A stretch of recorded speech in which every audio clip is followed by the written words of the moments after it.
Ladies and gentlemen, welcome to episode number 35 of the Stire Sound. We are back, and the championship has shifted once again. Three riders within 5 points of the 450 class points lead in the AMA Supercross Championship. I am Trey Stire, your host. Thank you so much for joining us. Recording this a little early. We're recording this Monday afternoon, so we won't have as much entry list stuff at the end of the show. But thank you for tuning in wherever you're listening or watching from Spotify, Apple Podcasts, iHeartRadio, YouTube. Make sure you follow the show, subscribe, spread the word. We're here to wrap up the St. Louis Supercross. A lot happened once again.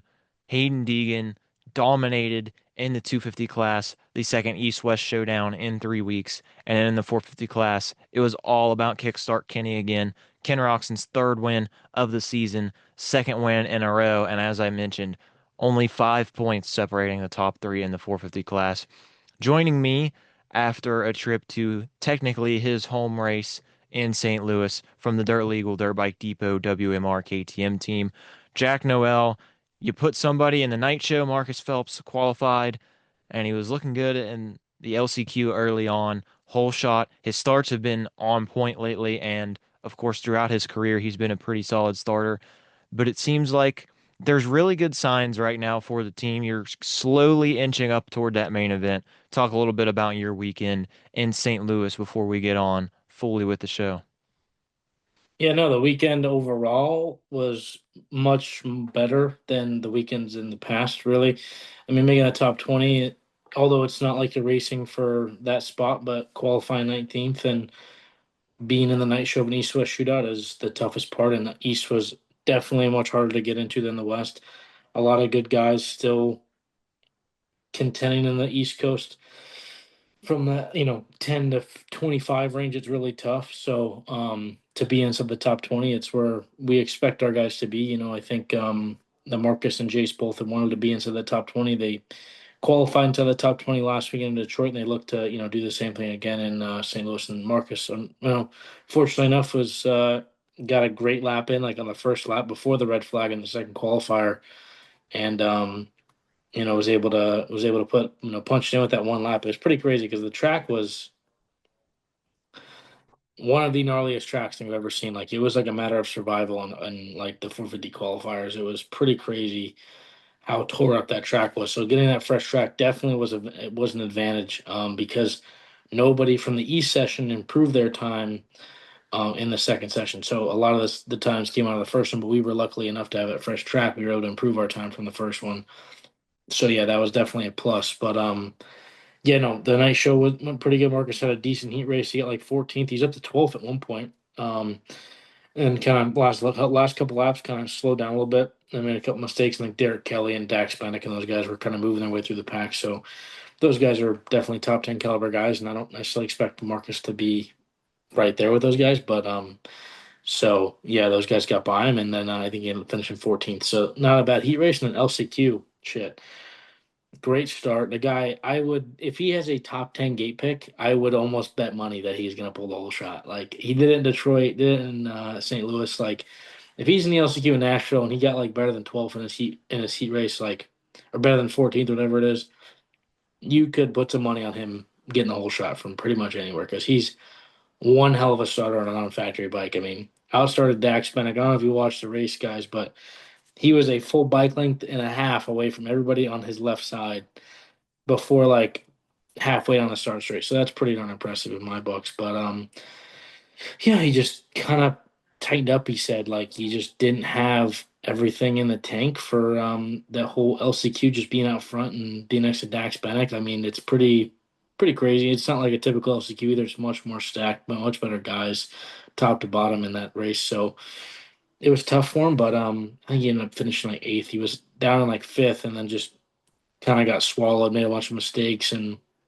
like missed the triple one lap and stuff like that. So just dumb things that kind of set him back to eighth. But at the end of the day, we're stoked that he's in the night show to begin with. We didn't make the night show in Birmingham, so that's a plus from the weekend prior. So I think if we can keep building on this weekend, I think we can be in that main event soon. I think Jace too, like, although he didn't qualify, he rode well. Like, he really didn't ride that bad, and he didn't have a good lap time to show for it. Like, he would always make some crazy mistake, which is I think is testament to how bad the track was, because A Rod was I think he did more time off the track than he spent on it because of how sketchy it was. It was pretty insane, how squirrely the track was.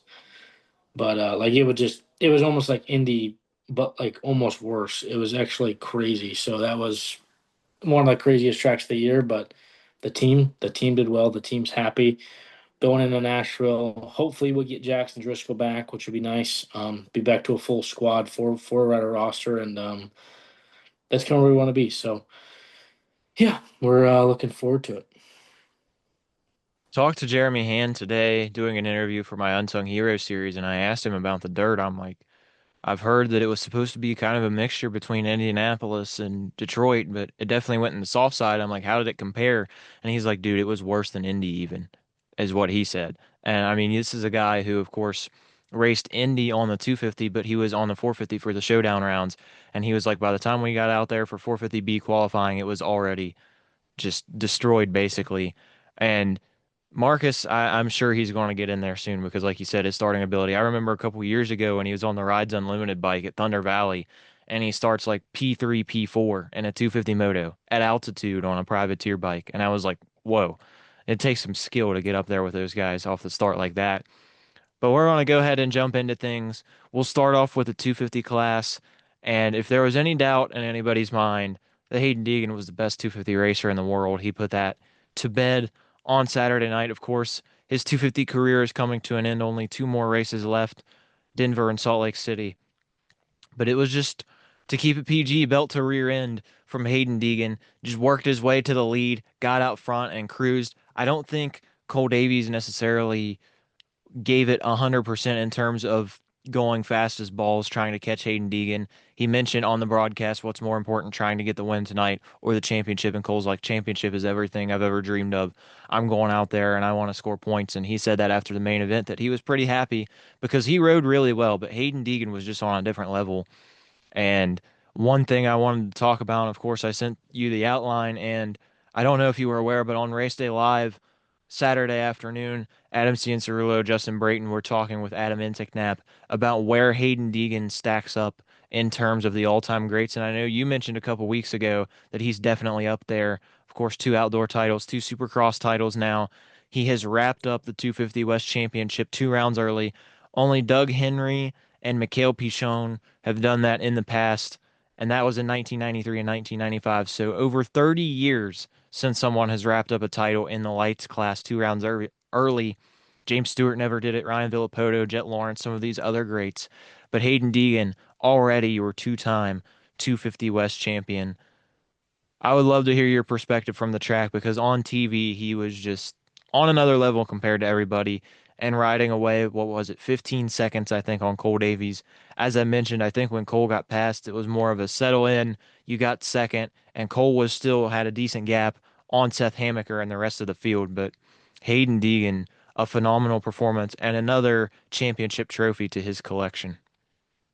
Yeah, no, Hayden Deegan is borderline one of the best two video writers ever. I think Jet's got a topic of conversation there. I think wrapping up the title 2 weeks early is pretty insane. But I also look at the other side of things. Like Hayden, every time he's had to race I mean, I guess it's not really that. I mean, but Hayden is just, it seems like the two titles he's won. Like, granted, he had to beat some tough dudes in the first year, but he wasn't really going up against like another. I mean, Levi Kitchen, the first year he won the title, it was definitely a little bit closer, right? But I want to say Levi Kitchen was battling with something or something like that, or didn't finish the year out. I want to say he got hurt somewhere. I'm trying to remember last year. 24?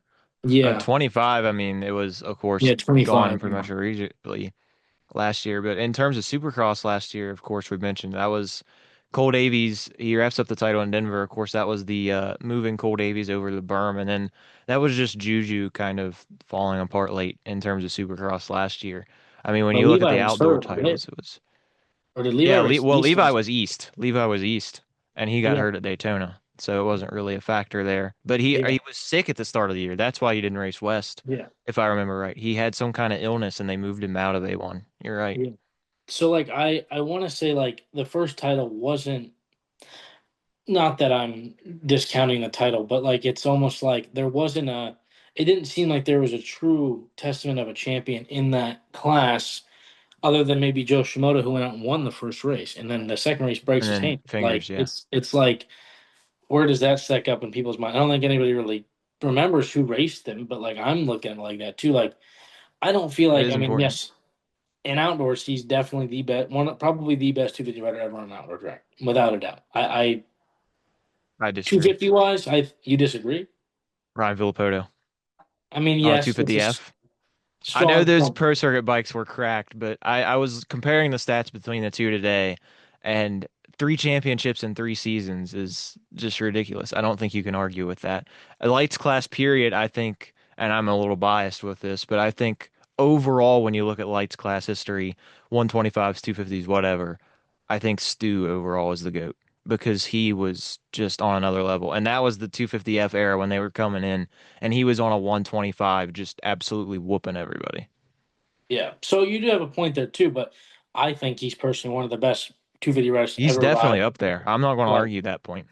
yeah, but I think he's definitely one of the best to do on an outdoor track. Supercross, I think it's a different story. I just don't think. I think if Cole Davies was racing him for a title, I think it's a completely different story. Like Cole Davies last year definitely showed he was freaking good. Like he can beat Deegan straight up. Levi Kitchen can beat Deegan straight up.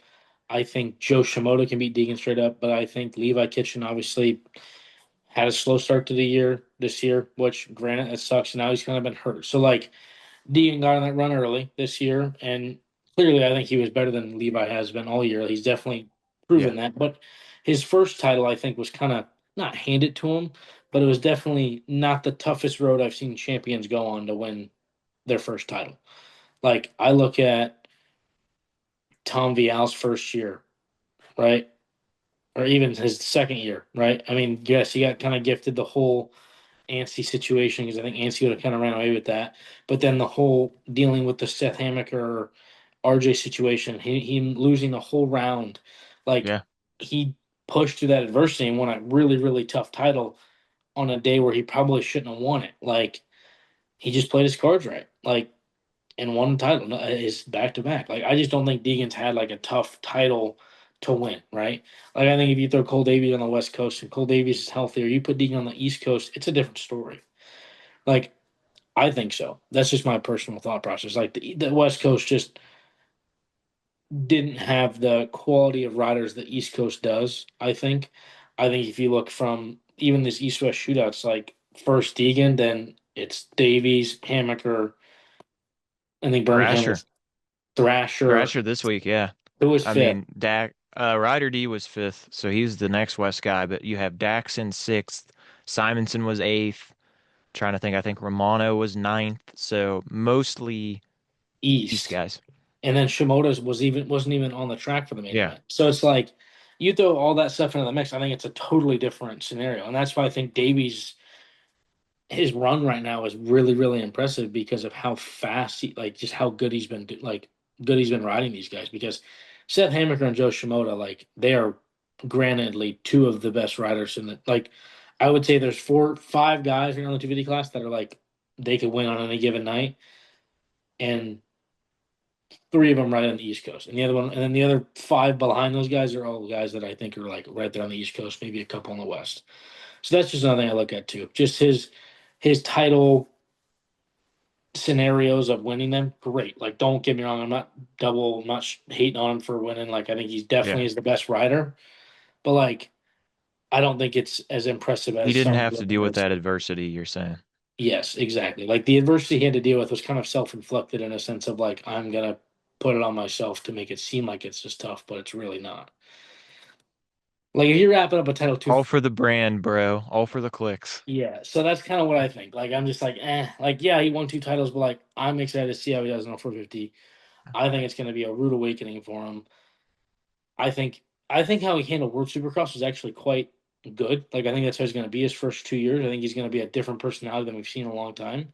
Other than the constantly looking back the one moto in Australia.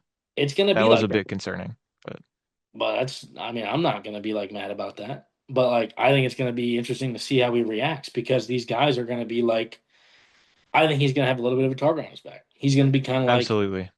Barsha was when he came up. Like Barsha was known to bang some bars, and Barsha when he was a rookie, his first 2 years, he was not liked. Nobody Oh liked him. yeah. They all thought he was stupid. You know what I mean? So I think it's gonna be kind of like that. But like now, it's not just Barsha's level of fame. It's freaking Haiden Deegan, the biggest Yeah. name in sport, coming up to be a battle these guys. Like people don't know. People who don't know the sport know who Haiden Deegan is. Like that's another thing that I think is like not really registered with people who follow the sport very well. Is like, yeah, we know who Hayden Deegan is because you're still one of the best guys on a dirt bike. No, Hayden Deegan is known outside of just motocross.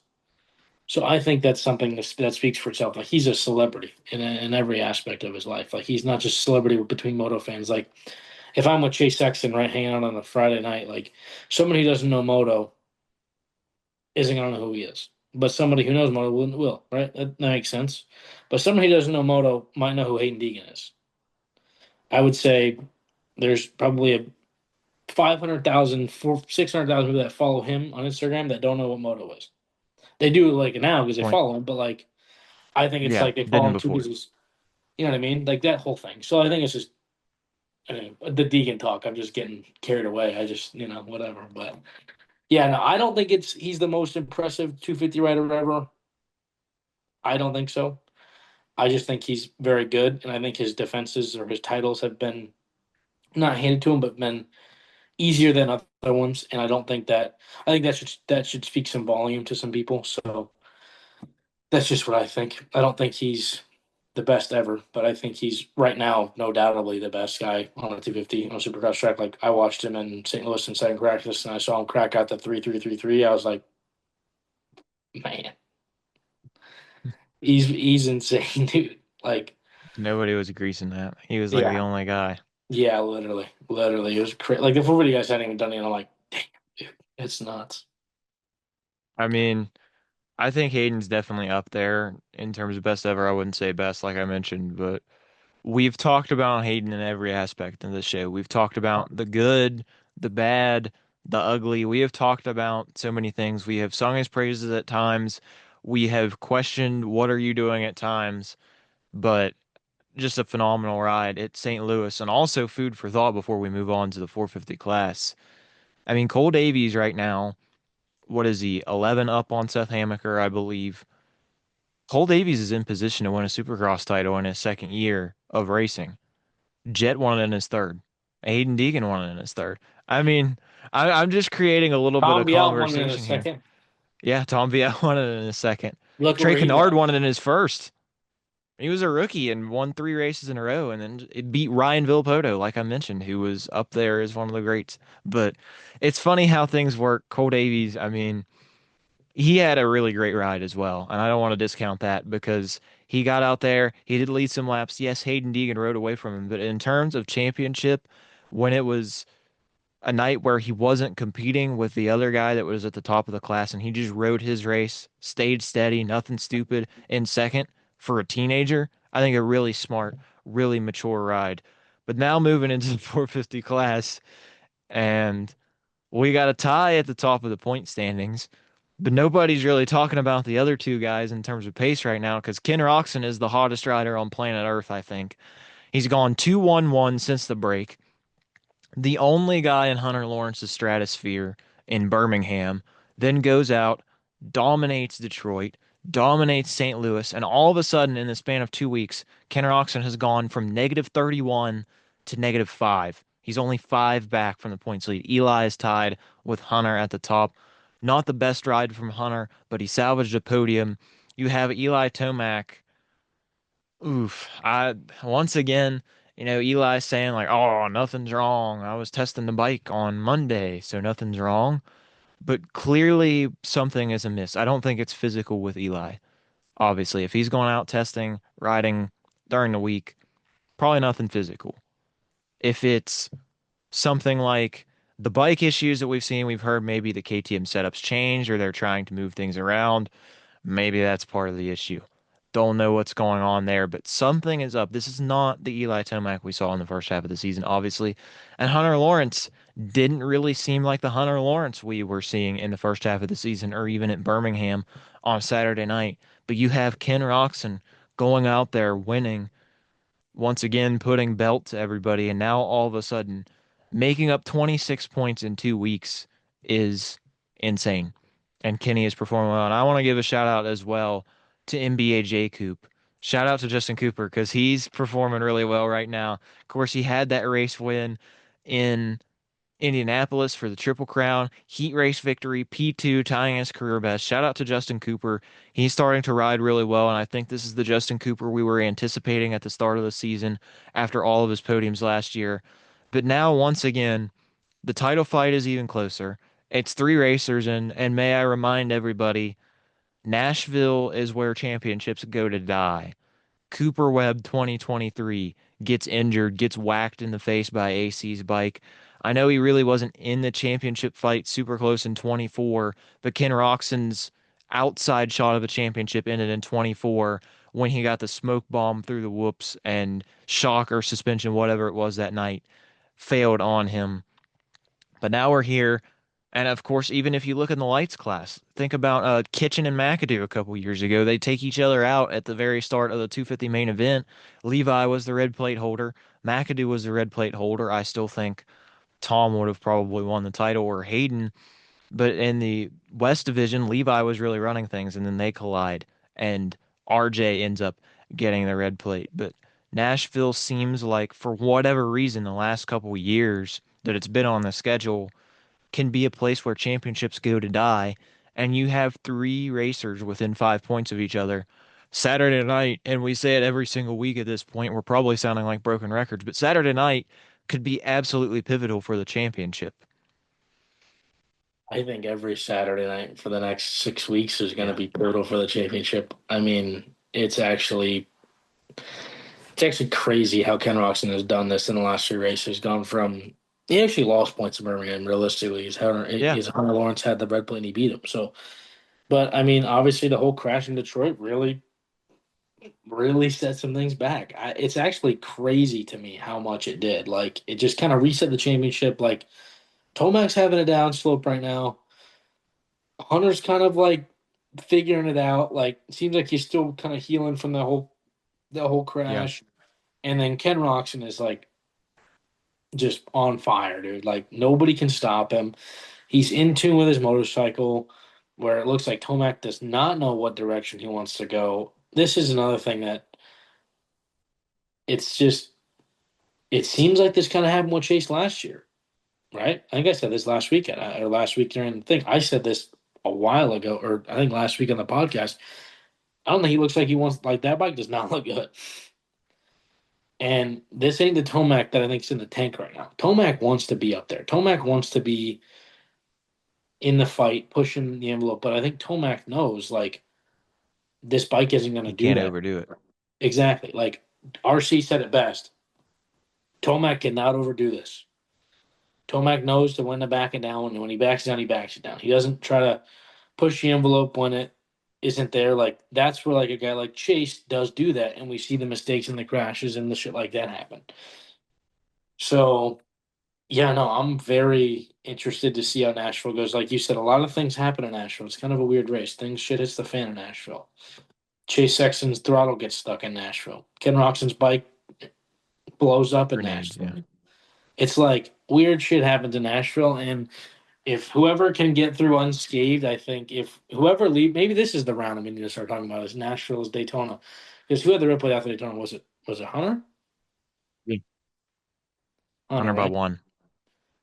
Hunter had the red plate. I'm like, whoever has the red plate after Daytona, they're in the Yep. driver's seat. And right so far, I've been correct. Hunter's back in the red plate, at minus the round from Detroit. But now it's like K Rock, dude.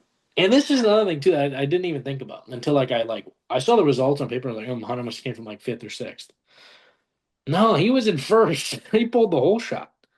Like Hunter didn't have it. Like Hunter just didn't have it. Like he just got by, or was it Jorge Prado? was up there Yeah, too. I that's right. mean, That's Jorge right. was looking good for a little bit. Yeah, like he like it was just weird. Like Ken Yeah. Roczen on the first three laps might be the most impressive rider of all time. I swear to God. I think if you put Ken Roczen versus anybody on the first three laps, I'm betting on Ken Roczen 100% of the time, without a doubt. He's so freaking good. Like I don't know where he like. Is the bike faster than everybody else, or am I just stupid? Like I feel like I'm like man, where did Kenny come out of? Like he just came out of a cannon out of that corner. Like the hole where he made the pass on Hunter kind of made it like a little dirty. Like he just got by him. I'm not waiting around. I'm getting by you, dude. Little Was it Finding Nemo with all the seagulls? Mine, mine. He just I was like, all right, there's the lead. It's mine now. Bye. yeah, See ya. literally, Have literally. fun. Have fun racing for second, guys. Yeah, it's pretty crazy. And I think if he can continue to get good starts, and if he's into the top 10, it seems like he's in third by the second lap. Like it's pretty crazy. So if his health is fine and he seems to be in a good shape, like this is the best Ken Roczen we may have ever seen. Which 2015 Ken Roczen was pretty unbelievable.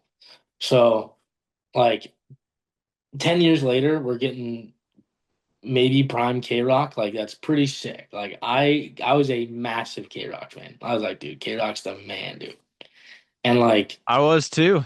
I I'll think admit. everybody because he's like just like kind of like an underdog, dude. Like young kid coming up. He was like the Jet Lawrence back then, like before Jet was Jet. Like now he's up here taking it. Like nah, it's like what out of nowhere too. Like nobody I think would have guessed K Rock to win the title. Nobody. Maybe a couple wins, one or two. But when was the last time Ken Roczen won 3 races in 1 year? Couldn't tell you. 21, I'm Yeah, guessing. like what the heck? So it's like pretty crazy. So I'm just excited to see how Nashville goes, and I think Nashville's going to be unreal. I think it's going to be a great race. I'm hoping Tomac too can figure it out because if Tomac can't figure it out, it's Absolute cinema. Grab your I think popcorn, people. I think it's going to be bad. Like I think Tomac could be done after the series doesn't figure it out. This is a topic I've been talking about with some of my friends because I we're talking about it's like how long is Tomac going to stay if he loses this title or does he even stay? And also, I think a lot of things for KTM's future depends on Lucas Coonan. If Lucas Coonan wins the MXGP title this year, he's going to be in America next year, in my opinion. I don't I think don't it really know. depends Do on you think he Sasha. rides 250 or 450? I think he goes back down to 250. I don't think he'll pull the Prado because he's pretty young still. Like, he's got like I time. think Lucas will do like 1 year of 250 Supercross, maybe maximum. I just feel like he'll do at least a little bit to get his feet wet, but I don't think you should keep him on a 250 for long because obviously outdoors he can ride with those guys, no problem. He's a machine. Maybe But it's 250 Supercross, 450 outdoors. Like, why would they not do that? That would yeah, make sense that's to what me. I'm thinking. I mean, there's so many things to think about. I mean, you mentioned a little bit of what Ricky Carmichael was saying. He's like, man, this might be the level that Ken Roczen could have been at in 2017 if he doesn't get hurt. And like you said, as a Roczen fan, because I was too, like Stu was my number one guy, and then it was Kenny coming in when I was younger. And I still have PTSD from Anaheim to 2017. But my all-time hot take is that Ken Roczen could have conceivably gone 17 and 0 in 2017 in Supercross. That's my all-time hot take. He was that good. Anaheim 1 just blew everybody's doors away. He shows up to the presser wearing the suit in the accurate NSX and just destroys everybody. And then San Diego beats everybody again. And he's working his way through the pack. And then, of course, he goes down, has that crash that alters his career. But Kenny is riding unreal right now. And Hunter is still seemingly recovering because, like I said, it doesn't seem like himself. Still third place. Kudos to him for if he's riding through pain. Third place is a great result. You win your championships on bad nights, all of that stuff. And then Tomac, can he figure it out? I'm excited, man. I can't wait. I hope it stays close. Also, Cooper Webb's only 25 down. He's back within a race of this I, thing. I I don't think he um, has it necessarily, but I'm never going to count out Cooper Webb because that dude is always tenacious. If it was an odd year, I'd say all of those guys were done. Cooper Webb would win this championship somehow. Odd year Cooper Webb is about as inevitable as death and taxes. But even year Cooper Webb hasn't quite had that level of speed. But, we'll see. I'm just saying, food for thought. If somebody has another bad race, like he's hanging on. He doesn't have that speed of last year. He doesn't have that pace, it seems like, or that mental edge, but he's still hanging on. He's still right there if something crazy happens again. And Kenny was right there too. And now look, Kenny all of a sudden is right in the race. But dude, there's so much that could happen these next few weeks. I can't wait to get back to the track. I can't wait for Saturday night. I can't wait for the weekend because MXGP is also back this weekend. Lucas Kuhn, we just mentioned him a couple minutes ago, is going to be bringing the red plate into Riola Sardo. 8 points, I believe, over Tom Vial. Jeffrey Hurling's, of course, right there. Tim Geiser, Roman Fevre not too far behind. Langenfelder leading things in MX2 this weekend. We've had three winners in 3 rounds in the Premier class so far to start this season. I think there could be more of the same. I mean, you can never count out a guy like Tim Geiser, and it seems like he's starting to steadily get better on that Yamaha, and we know that Yamaha has had a rough couple of years in the MXGP series. But in terms of this weekend, what are you expecting to see from this championship race? Is somebody else going to get up there? Maybe Geiser, maybe Fevre stake their claim at the top and get into this thing? Or do we see Kunin, Hurlings, Vial, one of those guys who have already won and performed really well, take another win and really try to stake their claim to the red plate this weekend? I mean, I think it could be anybody really. I really don't feel like there's like a grip yet on this title from the MXGP side of things. I mean, Renault's riding really, really well too. Just to throw his name back Yeah, in there, he I is. kind of think he rode well in the first moto of in Switzerland. Like he got second, I Absolutely. believe. So like he's riding good. He seems to be comfortable. Like if he's confident, like he's somebody who's. I mean, we look back at 2022 MX of Nations Redbud, dude won the freaking open or the was it the open class overall? I believe it was, I or don't was it the remember what GP class he's class? in, but I do remember him beating Eli Tomac and just be like, oh, wow, Maxime Yeah, Renault, ladies and gentlemen. yeah, yeah. So I don't know. Like I think Ronaldo's got something in the tank to maybe play spoiler, kind of like a He's Chase definitely a Hisley wild sort. card for Yeah. sure. But I think one of these five guys between Tom, Coonan, Hurlings, and Feb and Geisher will be the topic of conversation. I don't think I don't think anybody else has really got like how much of a chance. Maybe Renault, you know, maybe. Um, but I think those are the five guys that really have a chance. I don't know who I don't really know who to pick when it comes to that because they all have so many good positives and so many negatives too. Like it's kind of You got a good point. like the biggest negatives though for guys like Kunin and Tom is that they're young and they're kind of just unpredictable, right? Like those are the two things, and that's not a terrible thing to be like a negative, really. So I look at those two guys and I'm kind of like, okay, like if they can keep it together and they don't have like big mistakes and big off races, like they have, they still have a really good chance. Like in Kunin, this is his second year, so like he's got the experience of being in the championship battle. I think it's a different story. He's the first time he's had the red plate, which also could be a bad thing. He's never like in the lead for the red plate last year. Even in MX2, I don't think, because the Yeah, Wolf won the title his year where he was really right there. yeah. So like he's never really been in that position of like defending. So like I feel like I wonder if that changes his mentality at all. Because it can mentality is everything in this sport, really. I think it's over 50% of the battle of how do you approach each race? How do you attack the way you ride? Do you ride on the edge? Do you not ride on the edge? Like guys like Feb, Hurlings, and Geisher, and even Tom have all been in that position though, like of a championship fight. Coonan has not. So that's where I kind of look at Coonan like how does he react to having the red plate? How does he, work on this stuff and how does he come through and prevail? So that's my only question with him. I think the speed is definitely there. He's definitely one of the quickest guys in the class, no doubt. But that's the thing too. Then the other three guys, it's like Hurlings, Feb, and Geischer. It's can you stay healthy and can you stay consistent? Like Feb can be pretty consistent, but like can he be consistent enough to be in the top three every weekend? I don't know. Like his raw speed is a little bit weaker than guys like Geischer, Hurlings, Tom, and Cooney. Yeah. Like that's where he lacks is the raw speed, but his consistency is good. Like can he be consistently in the top three? Who knows? Like can he win motos? Who knows? Like that's the other thing with Feb. Like he's good enough to do that, but like is he there? He kind of like Edward Heather was saying, does he fall into that rut of Roman Feb, like kind of like hangover, championship hangover kind of thing? He's just like, whatever, I'm so old, I don't really care anymore, whatever, whatever. So I don't know. That's just my whole thought process on the whole GP situation. I think it's anybody's game. It's whoever can kind of control and be most consistent every weekend because everybody's had a freaking bad race this year. So already, and it's like who can literally be most consistent because it's so long and so treacherous. Like Yep. 19 it's rounds. exact like it's just like so many outdoor races. Like it's 30 some, like over 30 motos. Like it's just like Sand, hard pack, every type of quality. conditions you can name as well. There's Qualifying probably, races, yeah, like all that stuff matters. And it's like, it's just hectic. It's like who can be the most 57 consistent. races if you add them up. Two motos plus a qualifying race. Yeah. Like, 57. yeah, like that's insane. 50, who can be the most consistent guy through 57 races? Like realistically. Like quality races don't matter that much, but they at the end of the day, 10 points is 10 points. Like Yeah, if you're a championship guy and you don't get 10 points and your guy behind you does, it's a big loss. exactly. So I don't know. That's just my thoughts on it, and I'm excited to see how it's actually. I think once we get more towards like the midway point of the season, maybe like the long break, and after I think there's one in April at the end of April.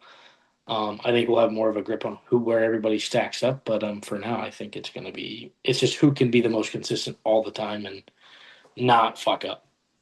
Yeah, absolutely. I mean, you go into later part of the season, like June, July, it's really going to be down to a couple people probably. But as of right now, still so much to discuss and so much to wait and see what happens.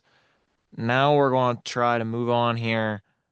I'm looking at St. Louis results actually, now that I think about it. I mean, But I think the only guys that are out this weekend, I don't think Shimoda's going to race. yeah, I I think don't think so. I think he's out. It's Monday Um, too, so we won't have as many updates. Oh, I love this.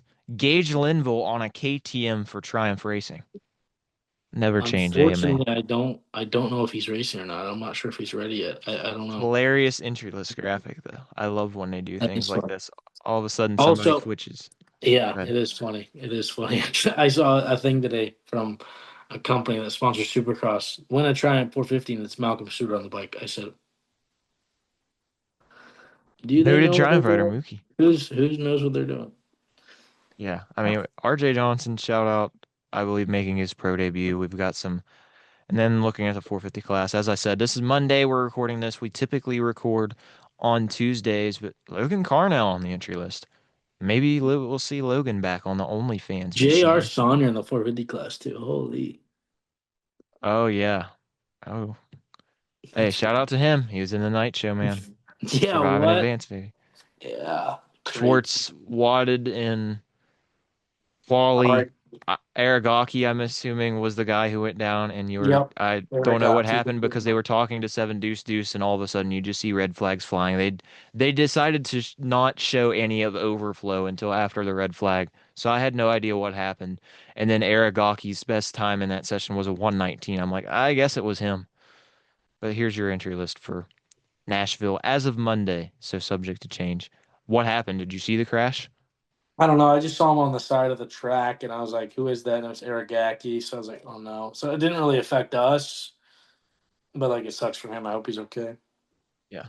I was curious to see if you had any point of view. No entry list up yet on MXGP.com.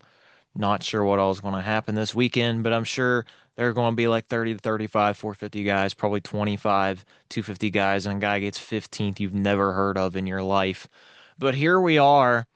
Predictions. I should scroll up slightly. St. Louis, pretty close. Jack gained 5 more points on me. Pretty close, pretty all over the map at the same time. He did nail Cole Davies in second. I had Davies and Deegan. He had Levi winning, but Davies second, which helped him out big time. Nobody gets a random spot. We were not really close either. It was ninth place, and as you can see, 14th and 6th for myself, 13th and 14th. Garrett Marchbanks, Nick Romano ended up being the random spots. Now we move on to Nashville this weekend. Finally, another standalone, basic, regular format East Coast round. 15th for the random spot this week. I'll go ahead and get into things. I'll start with the 250 class because I feel like things are pretty cut and dry. If it ain't broke, don't fix it. Cole Davies wins. Seth Hammaker second. Now I do have to pick a different third place finisher. Actually, no, I'm not going to do that. Nate Thrasher's winning this weekend. I picked it at Daytona. He's getting better. He won his heat race in Detroit. He was fast and finished fourth at St. Louis, so he's getting better. He's getting closer to the front. He's good for one win a year. Nate Thrasher's going to win. He And is then good it's for one Davies win a and year. Hammaker. So I'm not switching up. I thought about it. I'm like, wait a second. I just told myself a little bit ago, I'm going to pick Nate Thrasher for the win again. Hopefully, it doesn't come back to bite me like it did in Daytona. But random 15th place in the 250 division, that's a hard one because there are so many guys in that range. I want to pick a guy who I think is capable of more than 15th for sure, but he's been in that range all year. I'm going to go Luke Clout on the Partzilla Blaster Power Rocket PRMX Kawasaki. He's been a little bit disappointing to me this year. I really thought he would be maybe not on that level of like a Shock or a Cullen Park or some of those guys, but I think he'd be one of those fringe top 10 guys, and he really hasn't shown that a lot this year. So I have Luke Clout in 15th. And in 450 class, I think I'm a curse to whoever I pick. Look at the break. After the break, I should say. Hunter Lawrence wads himself in Detroit. Chase Sexton turns into Case Sexton in St. Louis. My last two win picks have finished 18th and 22nd. I don't have a good track record since the break. So, to break the curse, Vince Freezy is winning at Nashville. I am willingly throwing my 450 win pick away so I don't curse anybody. I don't want to curse anybody in this title fight, man. I don't want to pull a Danhausen and curse anybody. Vince Freezy is going to win. If He Vince might Freeze w like crashes out and doesn't make the main event, I'm gonna laugh so hard or something. I hope I don't jinx the guy, but he's already right on the edge. Maybe he takes himself out of another race because he wads and like takes out somebody again. I don't know what's going to happen, but I just don't want to interfere with the championship race. I'm gonna go Ken Roczen. I'm gonna go. You know what? I'm going NBA J Coop for third. I'm going to stick with the same top two. I think Hunter has a decent round, but it's not quite great. I think Cooper Webb's going to be close to the podium. I'm not sold on Eli Tomac right at the moment. There you have it. I'm I have a podium without either Eli Tomac, Cooper Webb for the first time this season, probably. Oh, I didn't have either one of them on it last week, but yeah, I just don't want to curse anybody, man. I'm worried. I want to see this championship fight run its course, go to the end. If something happens, so be it. But I don't want to be the guy that ended up causing the problems. And my track record the last 2 weeks is terrible. And I don't want to do my guy Roxon like that, or Hunter Lawrence or Tomac, any of these guys fighting for the chip. I don't really want to curse Vince Freezy either, but I was like, well, let's pick He's the somebody. most Let's deserving, I would think. I mean, Maybe. everybody loves Vince Freezy. It's like everybody loves Raymond, everybody hates Chris, everybody hates Freezy. I don't dislike the guy really. I think he's very entertaining, but I think he also makes some bonehead moves. I'm picking Vince. If something happens, I'm sorry, Vince, but I didn't want to take out one of these championship guys. 15th place.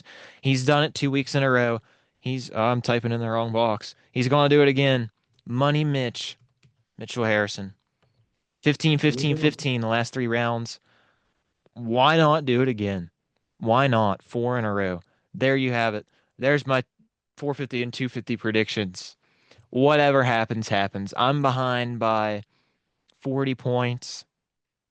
I could have thrown a dart at the wall and said Jorge Prado wins at Nashville or something crazy, but once again, I don't want to be a curse to these guys. Sorry, Vince, but your name was drawn and by myself. So here you go. Jack, what do you got this weekend? Nashville, 15th place random spot. Give it to me. I'm gonna start with the podium. I'm gonna go 15. I'm gonna go Hammaker, Davies, and then Seth with the win. Yeah, third's Danek in hard to third. pick. Danek. Dax, yeah. Probably the I'm gonna go safest pick. Dax. Um, 450. I'm gonna go K Rock, dude. K Rock gets it done. I mean, it's working. I Oh, think oh, Prado you picked too. Kenny. Prado in second, Oh, Jorge podium. All right. I like it. and I think Tomac gets third this weekend. I just think ET3 spot three. I just Interesting. don't know. I feel like something could go wrong for Hunter this weekend. I just don't see it being sunshine and rainbows for the L96 this weekend. I think it could be a tough weekend for the guy. Unfortunately, I think he'll still get a top five, but I think he'll be struggle early on. Um, 15th, 15th, 15th, 15th, 250 class. I'm gonna go. Mm, You got about 20 options, bro. Yeah, yeah. I'm gonna go Isaiah Clark. Isaiah Clark, Storm Lake Honda.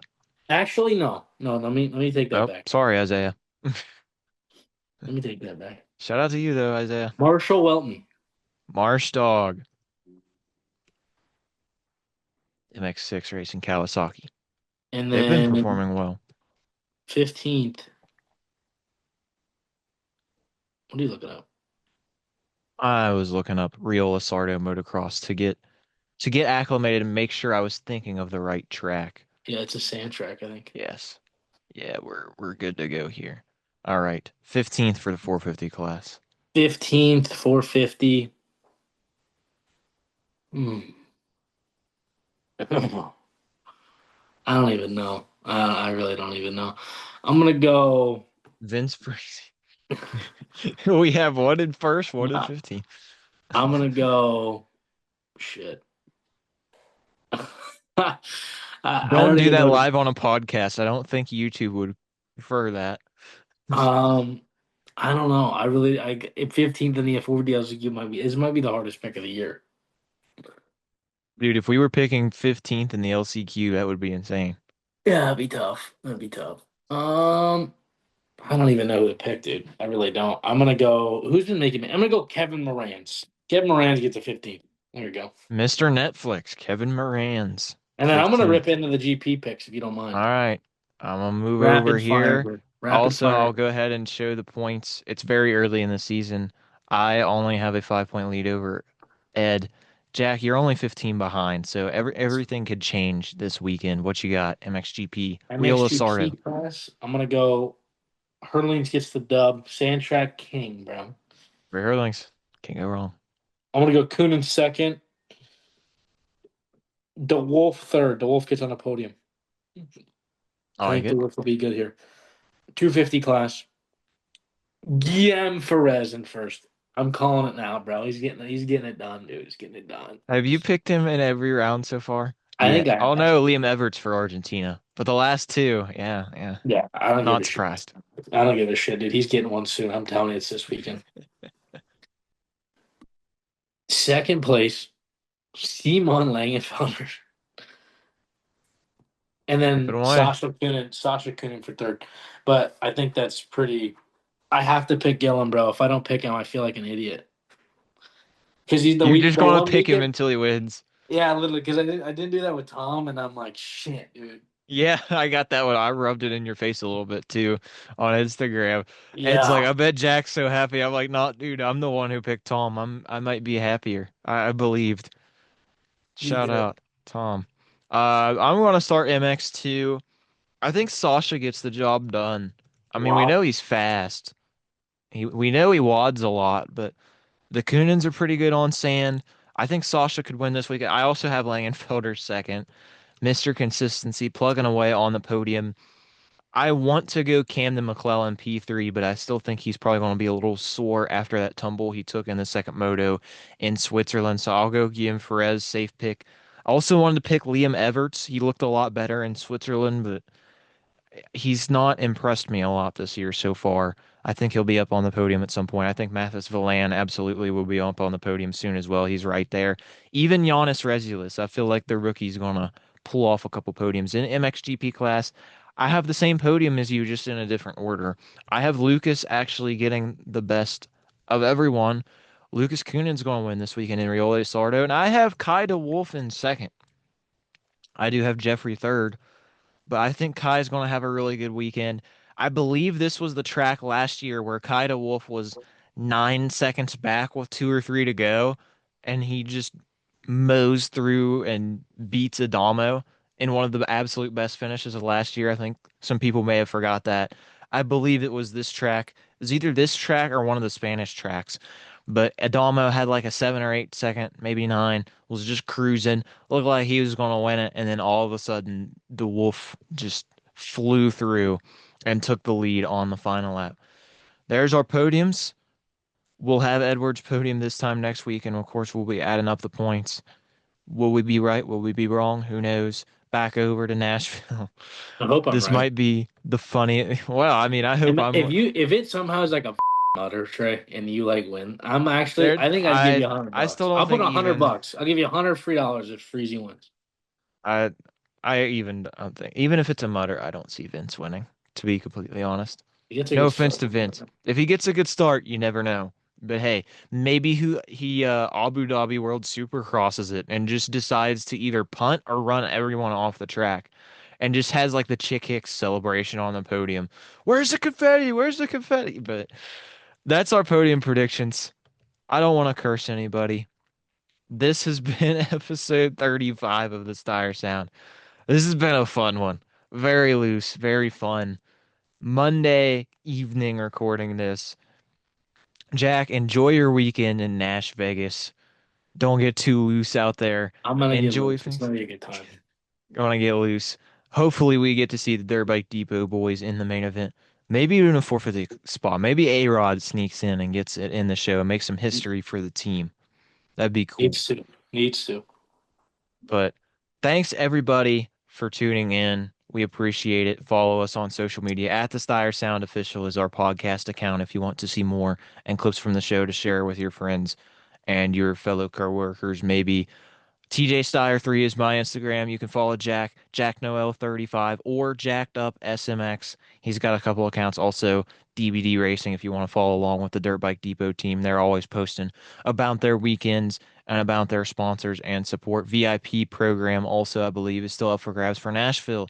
If you're heading to the Nashville Supercross and you want a special experience, go tap into the DBD crew. But for Jack Noel, I am Trey Steyer. Thank you so much for tuning in. Hope you enjoyed episode 35, and I hope you enjoy another great weekend of racing in Nashville and in Italy. Thanks, everybody. The Stire Sound is fading out.